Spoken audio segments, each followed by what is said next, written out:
للہ رب العالمین والعاقبۃ للمتقین والصلاة والسلام علی سید الانبیاء والمرسلین وعلی آلہ واصحابہ الطیبین الطاہرین اما بعد فاعوذ باللہ من الشیطان الرجیم بسم اللہ الرحمن الرحیم وَلَا تَتَّبِعُوا خُطُوَاتِ الشَّيْطَانِ إِنَّهُ لَكُمْ عَدُوٌّ مُّبِينٌ صدق اللہ العظیم۔ غوث اعظم بمن بے سر و ساما مدد قبلہ دین مدد کعبہ ایمان مدد انتظار کرم تست من عینی را اے خدا جو و خدا بین و خدا دا مدد بگردہ بے بلا افتاد کشتی ضعیفان و شکستہ رات و پشتی بحق کے خواجہ عثمان ہارون مدد کن مدد کن مدد کن یا معین الدین چشتی۔ ممبر پر رونق افروز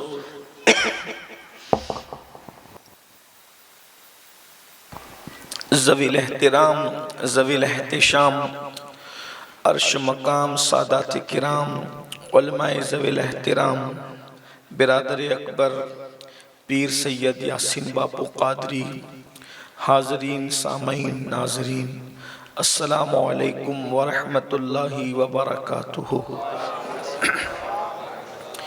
انتہائی احترام و عقیدت کے ساتھ اپنے اور ساری کائنات کی مرکز عقیدت انیس بے کساں چارہ ساز درد منداں، ہم غریبوں کی غم گسار، ہم فقیروں کی ثروت، شہر یار ارم تاجدار حرم نوبہار شفاعت، شب اسرا کی دولہا نوشے بزم جنت، دانائے سبل مولائے کل ختم الرسل، خسرو خوباں سیاحی لامکاں وجہ کن فکاں، در اللہ المکنون سر اللہ المخزون عالم ما کانا وما یکون، آب و گل انبیاء جانو دل اصفیاء، مطلع ہر سعادت مقطع ہر سیادت، خلاصہ کائنات فخر موجودات، حضور احمد مجتبی محمد مصطفیٰ، ارواحنا فدا صلی اللہ تعالی علیہ وآلہ وصحبہ وبارک وسلم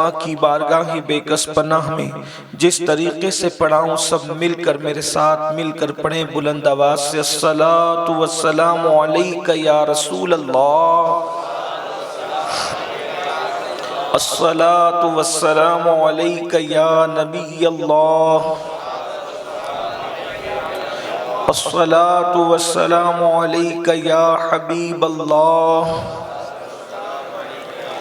وعلی آلک واصحابک یا نور اللہ صلی اللہ تعالی علیہ وسلم۔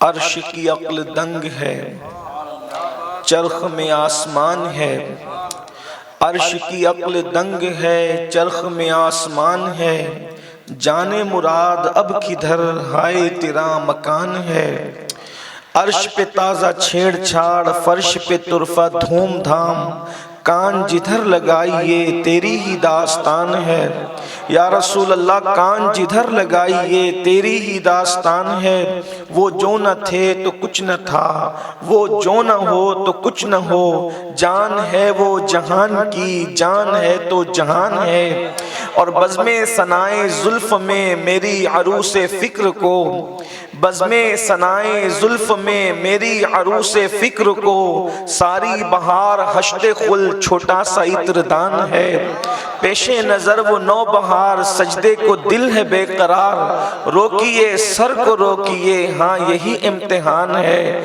اور خوف نہ رکھ رضا ذرا تو ہے عبد مصطفیٰ، تیرے لیے امان ہے تیرے لیے امان ہے۔ آج کی یہ محفل شادی خانہ آبادی کے موقع پر انعقاد پذیر ہے۔ اللہ تعالیٰ کی بارگاہ میں دعا ہے کہ رب تبارک و تعالیٰ جو شادی ہو رہی ہے ہونے والی ہے اس میں برکتیں نازل فرمائیں، ہونے والے دولہا دلہن کے درمیان وہ محبت دے، وہ پیار دے جو محبت اللہ نے مولائے کائنات اور سیدہ پاک کے درمیان پیدا کر دی تھی۔ اللہ رب العزت اس محبت کی جلوہ آرائیاں عطا فرمائے، اس محبت کے پرتو کے گل ان کی قسمت میں نصیب فرمائے۔ آیہ کریمہ کی جس حصے کی تلاوت کی ہے، اللہ تبارک و تعالیٰ اس سے متعلق مجھے حق کہنے اور آپ سب کو حق سن کر اس پر عمل کرنے اور اسے عام کرنے کی توفیق عطا فرمائیں۔ اللہ کی مخلوق میں انسان سے افضل کوئی مخلوق نہ تھی نہ ہے۔ اللہ رب العزت نے ساری مخلوقات میں سب سے بہترین مقام، مرتبہ، عزت، بلندی جسے عطا کی ہے وہ حضرت انسان ہے۔ انسان کو اللہ رب العزت نے اپنا خلیفہ بنایا، انسان کو مسجود ملائکہ بنایا، انسان کی تخلیق اللہ نے اپنے دست قدرت سے فرمائی۔ انسان کو جس مقام سے گزار کر اللہ رب العزت نے انسان بنایا، یہ مقامات اللہ رب العزت نے نہ فرشتوں کو دیا، نہ اللہ رب العزت نے جنات کو دیا، نہ کسی اور مخلوق کو دیا۔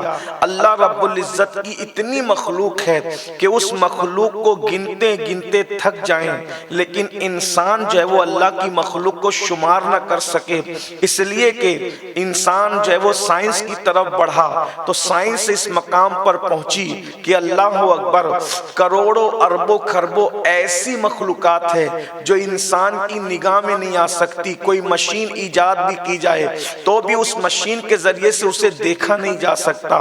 اللہ رب العزت کی اتنی مخلوقات ہے، لیکن ساری مخلوق کا اگر دولہا کسی کو بنایا، حضرت انسان کو بنایا، اپنا خلیفہ کسی کو بنایا، انسان کو بنایا۔ قرآن جن کے لیے نازل کیا، انسان کے لیے نازل کیا، وجہ کیا تھی؟ اس لیے کہ بس ایک ہی وجہ سمجھ میں آتی ہے، ساری وجوہات میں ایک ہی وجہ سمجھ میں آتی ہے۔ نگاہ کرم جو خصوصی حضرت انسان پر ہے، اس کی سب سے بڑی وجہ یہ ہے کہ محبوب کو انسان بنا کر انسانوں میں بھیج دیا۔ اللہ رب العزت نے محبوب کو جو لباس پہنا کر کے انسانوں میں بھیجا، اللہ پاک کو وہی ادا انسانوں کی پسند آ گئی۔ بیدم شاہ وارسی کا ایک شعر اکثر پڑھتا ہوں کہ اب آدمی کچھ اور ہماری نظر میں ہے، اب آدمی کچھ اور ہماری نظر میں ہے، جب سے سنا ہے یار لباس بشر میں ہے، جب سے سنا ہے یار لباس بشر میں ہے۔ اللہ اکبر، انسانیت کا قد اتنا بلند ہو گیا ہے کہ کوئی بھی مخلوق انسانیت کے مقام کو نہیں پہنچ سکتی۔ اسی لیے انسان کو جب اتنی نعمتیں ملی، ظاہر سی بات ہے نعمت جس کو ملتی ہے اس سے حسد کیا جاتا ہے۔ اس لیے انسان کا جو سب سے بڑا دشمن بنا وہ جسے معلم الملائکہ دنیا کہتی ہے، اللہ اکبر، ملائکہ کا معلم جسے دنیا کہتی ہے، حضرت مفتی احمد یار خان نعیمی رحمت اللہ تعالی علیہ اور امام المتکلمین، ان بزرگوں نے شیطان کے بارے میں لکھا کہ پہلے یہ فرشتوں کا استاد تھا، معلم الملائکہ کہلاتا تھا، اور پھر اس کے بعد اس کی جو حقال پٹی ہوئی ہے جنت سے وہ انسان کی پیدائش کے بعد ہوئی ہے۔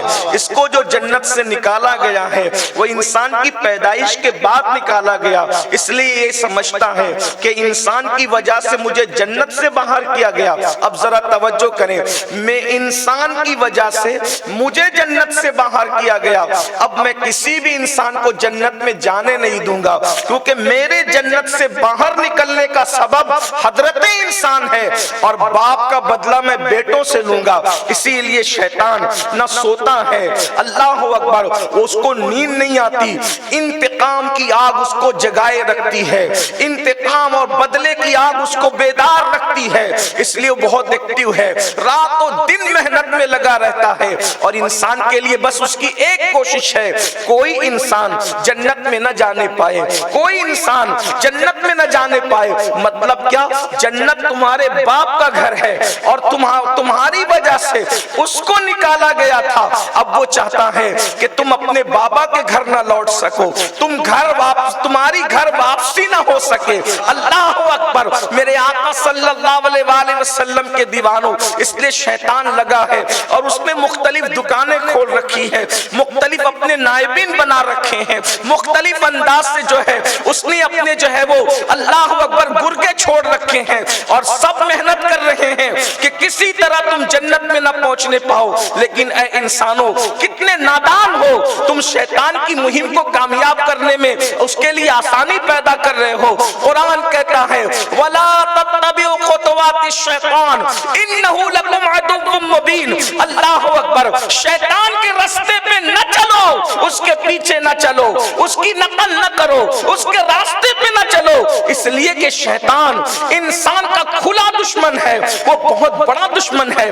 اللہ اکبر, اب شیطان ہم کو جنت کے راستے سے روک رہا ہے, اور ہم لوگ بھی نادانی سے شیطان کے کہے میں آ کر جنت کا راستہ چھوڑ کر جہنم کے راستے پہ جا رہے ہیں. مجھے بتاؤ, مثال کے طور پر ایک راستہ احمد آباد کی طرف جاتا ہے اور دوسرا راستہ جو ہے اللہ اکبر مثال کے طور پر جو ہے وہ پٹن کی طرف جاتا ہے.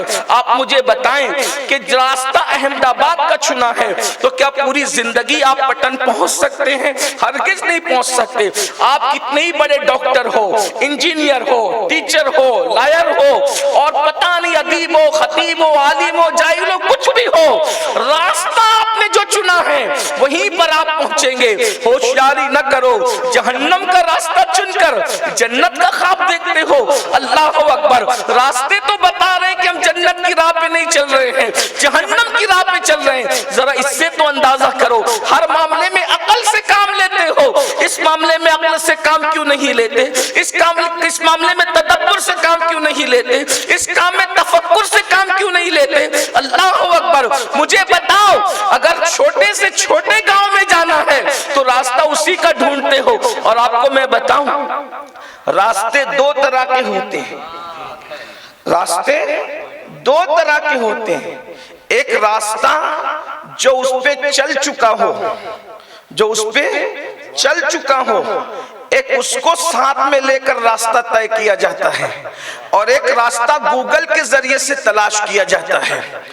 گوگل کے ذریعے سے اگر راستہ تلاش کرو گے تو کہاں پہنچو گے اس کی کوئی گارنٹی نہیں. پہنچ بھی سکتے اور بھٹک بھی سکتے, دونوں بات ہے. گوگل کے ذریعے پہنچ جاؤ گے تو پہنچ بھی سکتے اور بھٹک بھی سکتے. لیکن جو راستے پہ جا چکا ہو, جیسے ہم لوگ جھجری آئے تو یہاں راستے پہ جو جا چکا تھا ان لوگوں کے ساتھ آئے تو ہم کو کسی سے پوچھنا نہیں پڑا. ہمارے بھائی لوگ ساتھ میں تھے, فاروق بھائی وہ بھائی سب ساتھ میں تھے, ہم کو یہاں تک لے آئے تو ہمیں کسی سے پوچھنا نہیں پڑا.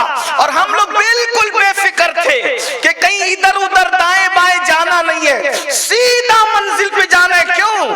اس لیے کہ جو راستہ طے کر چکا تھا اس کے ساتھ آئے تھے. نہ لٹنے کا خوف, نہ پٹنے کا خوف, نہ دائیں بائیں جانے کا خوف. کیوں؟ اس لیے کہ راستہ دیکھنے والا, راستے پہ چلنے والا ہمارے ساتھ ہماری گاڑی میں سوار تھا. اگر گوگل سے آتے تو پتہ نہیں آتے بھی یا کہیں اور چلے جاتے, بھٹکنے کا اندیشہ تھا. آج بھی دو راستے لوگوں کے لیے, ایک راستہ ولیوں کا راستہ ہے جو اس راستے پہ چل کر اللہ تک پہنچ گئے, اور ایک راستہ ان لوگوں کا راستہ ہے جو راستے کی بات تو کرتے ہیں مگر منزل پر پہنچے نہیں ہے. وہ 1857 کے بعد کے بدعتی لوگ ہیں. اب تمہاری مرضی پر ہے, یا تم پہنچے ہوئے کے راستے پہ چلو یا جو نہ پہنچ سکے ان کے راستے پہ چلو. اسی لیے اللہ کہتا ہے صراط مستقیم پہ چلنا ہے. تو 1857 والے بدعتیوں کے راستے پہ نہیں, انعم اللہ علیہم من النبیین والصدیقین والشہداء والصالحین, ان کے راستے پہ چلو جو انبیاء ہیں, جو صدیقین ہیں, جو شہداء ہیں, جو صالحین ہیں. چاروں میں سے جس کا راستہ پکڑ لو گے اللہ تک پہنچ جاؤ گے. اب آپ کو ڈھونڈنا ہے تو دیکھو انبیاء کس راستے پہ چلے. تو سید الانبیاء جہاں پہنچے اور جہاں پہنچانا چاہتے تھے وہی راستے پہ صدیق اکبر چلے, اسی پہ فاروق اعظم چلے. صدیق ہیں, فاروق شہید ہیں, عثمان غنی شہید ہیں, مولا علی شہید ہیں, امام حسن شہید ہیں, امام حسین شہید ہیں, امام زین العابدین شہید ہیں, امام محمد باقر بھی شہید ہیں, امام جعفر صادق بھی شہید ہے، امام موسیٰ کاظم بھی شہید ہے، امام علی رضا بھی شہید ہے، یہ پورا شہیدوں کا خاندان ہے۔ یہ لوگ جس راستے پہ چلے، اور اس کے بعد صالحین سے مراد اولیاء اللہ ہے، جس راستے پہ غوث اعظم چلے، غریب نواز چلے، مخدوم اشرف جہانگیر سمنانی چلے، علاؤ الدین صابر کلیر چلے، محبوب الہی نظام الدین اولیاء چلے، یہ وہ لوگ ہیں۔ ان کے راستے پہ ایک قدم رکھنا اپنا کام ہے، دوسرا قدم قدرت خود ہی رکھوا لے۔ منزل پر پہنچ جاؤ، منزل پہ پہنچ جاؤ۔ یاد رکھنا، اس لیے گوگل والوں کے چکر میں مت پڑو، گوگل والوں کے چکر میں نہ پڑو۔ اب بولیں گے ان لوگ کا راستہ کون سا ہے، تو تھوڑا سا میں اس پہ بات کرتا ہوں۔ شیطان بیٹھا ہی ہے سیدھے راستے پر، شیطان ادھر ادھر نہیں بیٹھا۔ کون سے راستے بیٹھا ہے؟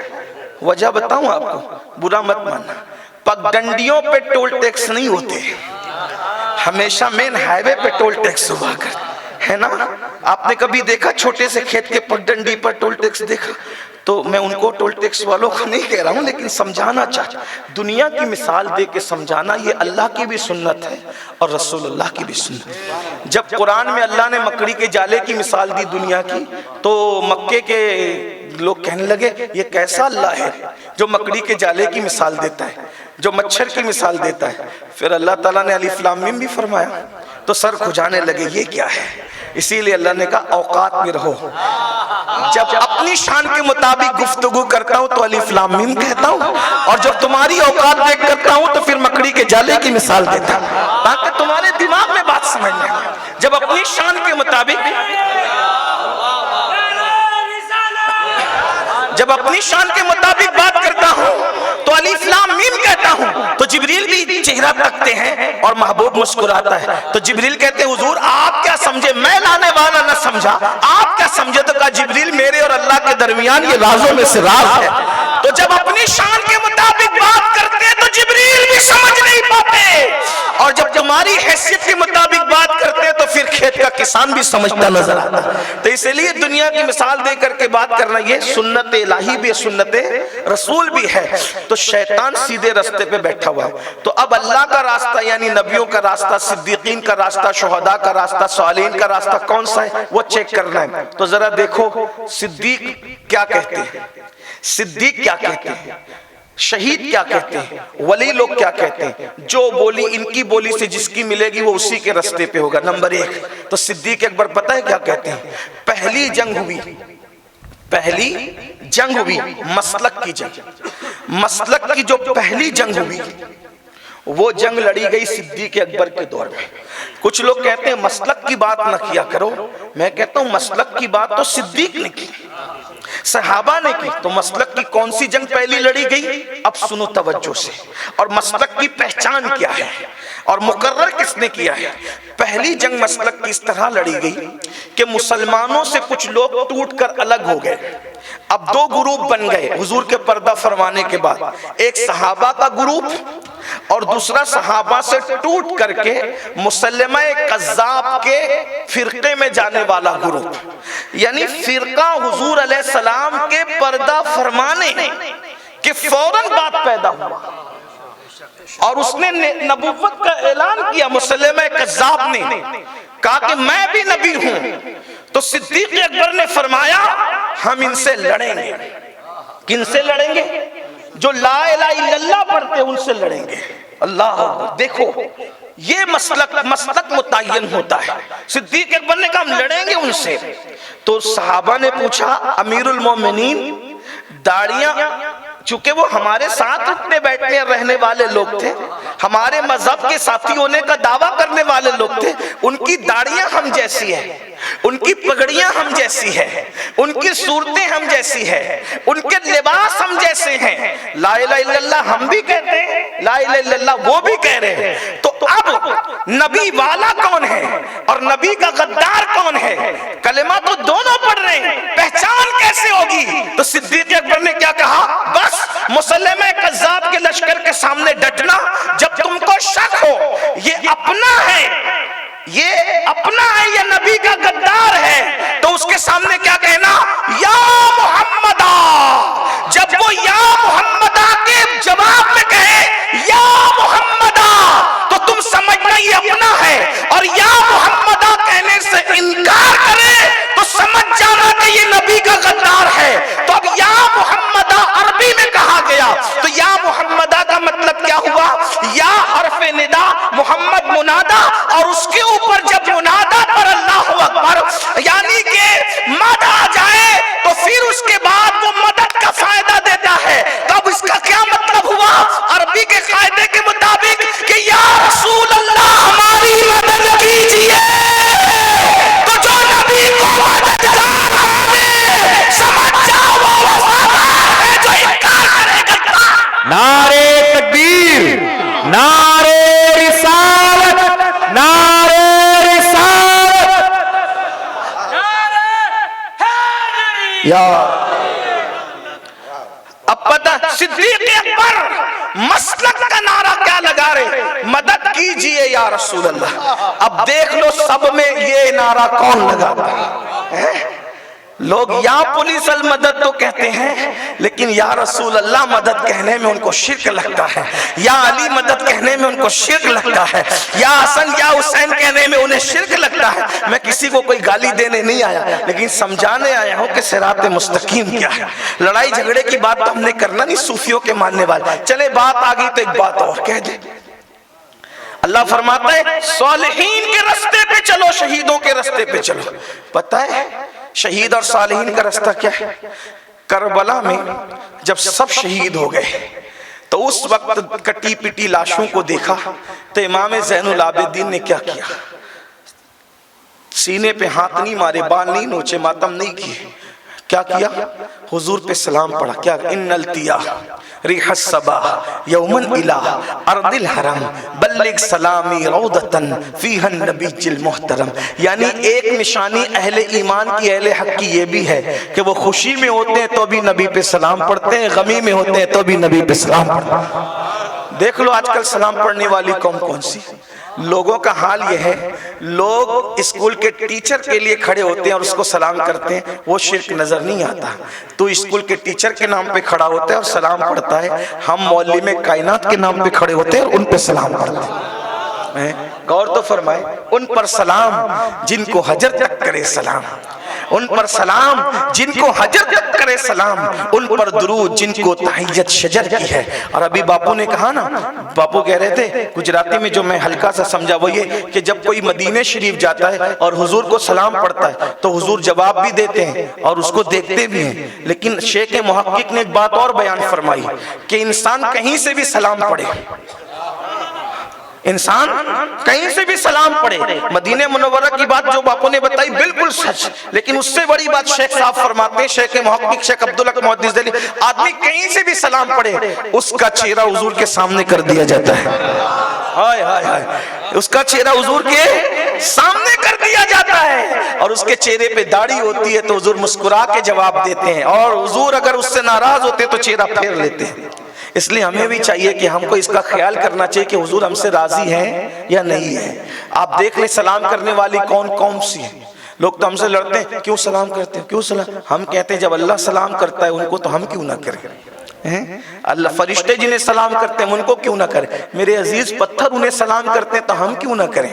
تو حضور کو سلام. اور ایک بات آپ کو بتاؤں، آئی بات تو کہہ دوں، یہ جو سلام ہے نا یہ سلام بتاتا ہے کہ کس سے کس کی بنتی ہے، کس کی کس سے نہیں بنتی. توجہ ہے آپ کی. بات کروں آگے، ابھی میرا عنوان ابھی شروع نہیں ہوا، ابھی تو میں آپ سے صرف ابتدا میں جو آپ کا خیال ہے اس پر میں بات کر رہا ہوں. ابتدا میں نے کیا اس لیے کہ مجھے جتنے لوگ ملے اتنے عنوانات ایڈ ہوتے چلے گئے، تو میں کوشش کروں گا اس پہ بات کرنے.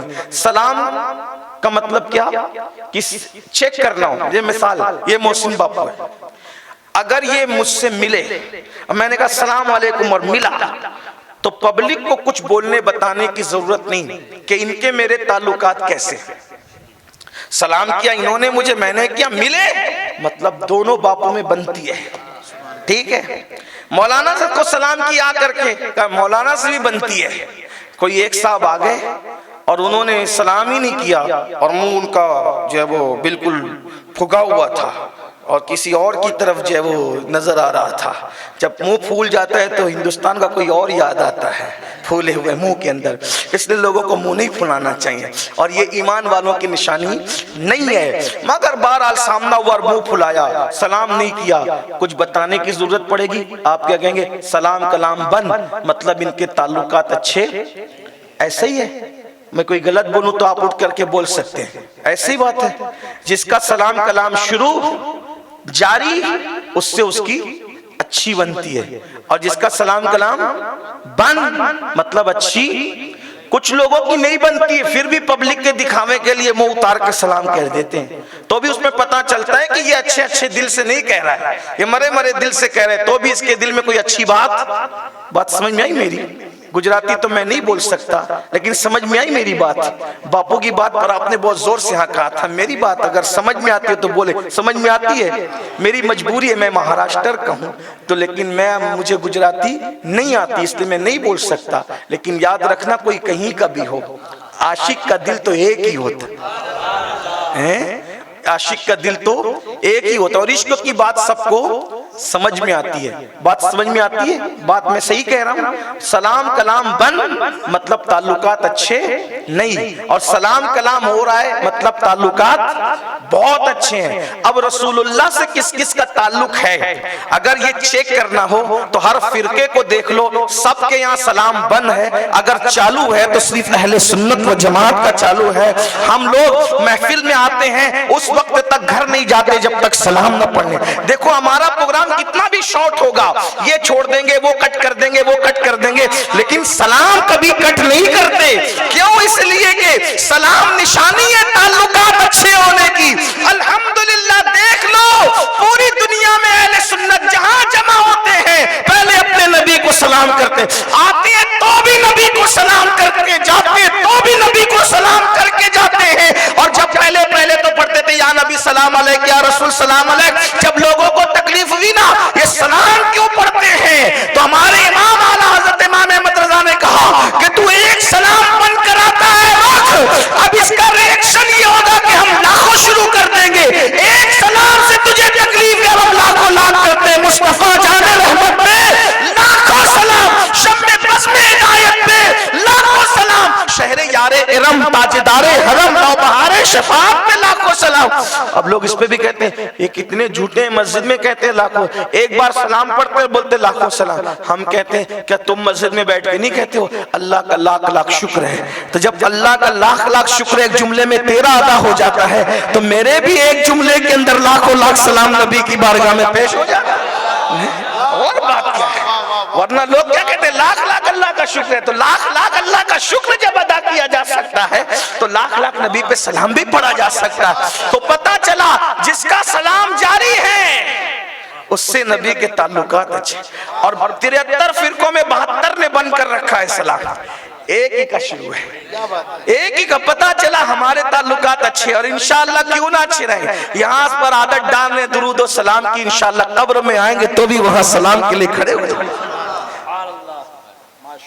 قبر میں سرکار آئے تو میں قدموں پہ گروں, گر فرشتے بھی اٹھائیں تو میں ان سے یوں کہوں اب تو پائے ناز سے میں فرشتوں کیوں اٹھوں, مر کے پہنچا ہوں اسی دل ربا کے واسطے, مر کے پہنچا ہوں میں اسی دل ربا کے واسطے. تو یاد رکھنا شہیدوں کے, صدیقوں کے, یعنی اللہ کے راستے پہ چلو, صراط مستقیم پر. شیطان مگر سیدھے راستے پہ بیٹھا ہوا ہے, وہ تمہیں بہکانا چاہتا اور چاہتا ہے کہ تم جنت میں نہ جاؤ. اس کے لیے اس نے مختلف کانٹے بو رکھے اور مختلف گناہوں کے اندر ہمیں مبتلا کرنا چاہتا ہے. جیسے اس کے بڑے بڑے ہتھیار ہیں جنت سے روکنے کے. نمبر 1 اس کا پہلا ہتھیار مسجد تک جانے نہ دینا. پہلا ہتھیار مسجد تک جانے نہ دینا. آج ہم مسجد تک نہیں جا پا رہے اور ہم کہتے ہیں ہم جنتی ہیں. کیسے جنتی؟ راستہ تو آپ نے جہنم کا چنا ہے.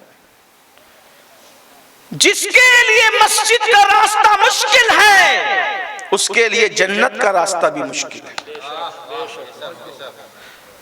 اگر جنت کے راستے پہ چلنا ہو تو پہلے مسجد کے راستے پہ چلو. اللہ کے رسول صلی اللہ علیہ وآلہ وسلم ارشاد فرماتے ہیں جس نے جان بوجھ کر نماز چھوڑ دی قیامت کے دن اس کے ساتھ میرا کوئی وعدہ نہیں۔ دوسرا راستہ جو دوسرا کانٹا جو اس نے بچھا کر کے رکھا ہے، وہ چاہتا ہے خوشی اور غم کے موقع پہ اللہ کو تم ناراض کروائے، ایسے کام تم سے کرائے۔ یعنی غم کے موقع پہ اتنا بھیانک جملہ کہہ کے روتے ہو، اللہ کی شکایتیں کرتے ہو، اللہ کو گالیاں دیتے ہو، معاذ اللہ ثم معاذ اللہ۔ اگر غم ہو خاموش آنسو سے رو، یہ سنت بھی ہے۔ حضور علیہ السلام کے یہاں جب حضرت سیدنا ابراہیم ابن محمد صلی اللہ علیہ وآلہ وسلم ان کا وصال ہوا تو حضور علیہ السلام ان کی آنکھوں سے رو رہے تھے۔ صحابہ کرام نے عرض کیا رسول اللہ آپ بھی روتے ہیں؟ فرمایا رونا محبت ہے، لیکن چلانا، آہو بکا کرنا، ہنگامہ کرنا، غلط جملے کہنا یہ منع ہے، ورنہ آنسو، خاموش آنسو سے رونا یہ تو محبت کی نشانی۔ سیدہ فاطمہ پاک کی محبت پر مولا علی روئے، رسول اللہ کے وصال پر کوئی صحابی ایسا نہ تھا جو نہ رویا ہو، بلکہ سیدہ مخدومہ فاطمہ الزہرا تو پوری زندگی کبھی آنسو خشک نہیں ہوا، روتی رہی۔ خاموش رونے میں کوئی بات نہیں، لیکن چلانا، پیٹنا، نوحہ کرنا، آہو بکا کرنا، بال نوچنا، اللہ کی شکایت کرنا، مرنے والے کی باتیں بیان کر کے خدا کی شکایت کرنا، اس کو نوحہ کہتے ہیں اور یہ حرام ہے اسلام میں۔ اور جب شادی کا موقع آتا ہے اور شادی کے موقع پہ تو اتنا طوفان بدتمیزی شیطان کرواتا ہے اور ایسی کٹ پتلی ہمیں بنا دیتا ہے کہ اچھے لوگ ناکام ہو جاتے ہیں، فیل ہو جاتے ہیں۔ شیطان انسان کا دشمن ہے اور انسان کو مختلف معاملات کے اندر ورگلاتا ہے۔ مثال کے طور پر باضابطہ شادی کے موقع پر رت جگہوں کے ٹائم میں اب دیکھا جا رہا ہے جب لوگ سب جمع ہو جاتے ہیں تو وہاں بیٹھ کر موبائل پر وہ جوا کھیلتے ہیں۔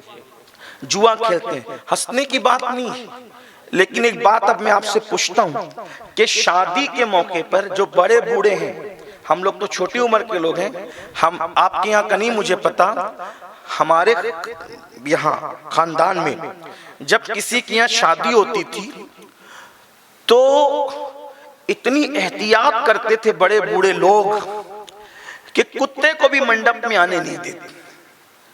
اب وہ کہاں تک صحیح تھا غلط تھا بھی میں اس پہ بات نہیں کر رہا ہوں، لیکن بڑے بوڑھے کتے کو بھی منڈپ میں، کتا خنزیر منڈپ میں نہ آئے۔ کیوں؟ کہ ان کے منڈپ میں آنے سے، شامیانے میں آنے سے بے برکتی آئے گی۔ اسی طرح سے کوئی شرابی ہلدی لگ رہی ہو، دلہن کو مہندی لگ رہی ہو تو شرابی نہیں آ سکتا، کہا یہ لانتی آئے گا تو دولہا دلہن کی زندگی برباد ہوگی۔ یہ ساری احتیاطیں تھی، اور جب اور بھی بہت ساری باتیں ابھی وہ سب نہیں بیان ہو سکتی، وقت کی بھی قلت ہے، ٹائم بھی بہت شارٹ ہے، اور شادی کی محفل کوئی لمبا چوڑا پروگرام بھی نہیں ہے، پہلے ہم لیٹ ہو چکے، تو عرض یہ کر رہا تھا کہ ایسی یہ چیزوں سے احتیاط ہوتا تھا۔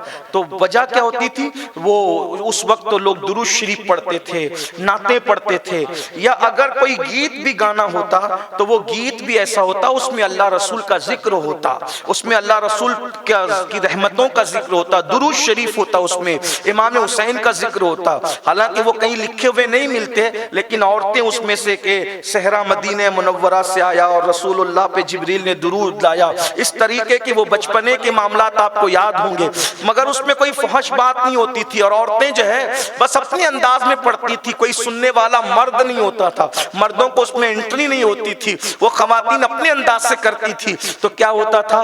ذکر مصطفیٰ، ذکر سیدہ، ذکر علی مرتضیٰ، ذکر اصحاب رسول، ذکر اولیاء، کوئی بغداد سے سحرے کی بات کر رہا ہے، کوئی اجمیر معلیٰ سے سحرے کی بات کر رہا ہے، اس طریقے کی باتیں ہوتی تھی، تو اس کی برکتیں آخری تک جو ہے اس جوڑے کے درمیان رہتی تھی، اس لیے کہ حدیث پاک ہے، کیا حدیث ہے کہ ولیوں کے ذکر کے وقت رحمتوں کا نزول ہوتا ہے، تو وہ اللہ والوں کا ذکر کرتی تھی تو اس وقت رحمتوں کا نزول ہوتا تھا۔ اس لیے آج سے 50 سال پہلے جا کر پیچھے دیکھو، بلکہ 25 سال پہلے پیچھے جا کے دیکھو، اتنی طلاقیں مسلمانوں میں کبھی نہیں ہوتی تھی، یہ ہنگامے کبھی نہیں ہوتے تھے، یہ کبھی نہیں سنا گیا تھا کہ کسی شادی شدہ عورت نے کسی کا ہاتھ پکڑ کے چلی گئی، شوہر سے بغاوت کی، یہ کیا وہ کیا۔ کیوں؟ اس لیے کہ شادی کے موقع پر رسول اللہ کے دل کا خیال رکھا جاتا تھا، شادی کے موقع پر اللہ کی رضا کا خیال رکھا جاتا تھا، شادی کے موقع پر بزرگان دین کی رعایت کا خیال رکھا جاتا تھا، تو وہ برکتوں کا جو نزول ہوتا تھا وہ آخری دم تک کے قائم رہتا تھا۔ اور اب شادیوں کا حال یہ ہو گیا، ہلدی کے موقع پر، رت جگہ کے موقع پر جوئے سے شروعات ہو رہی ہے، موبائل پر بیٹھ کر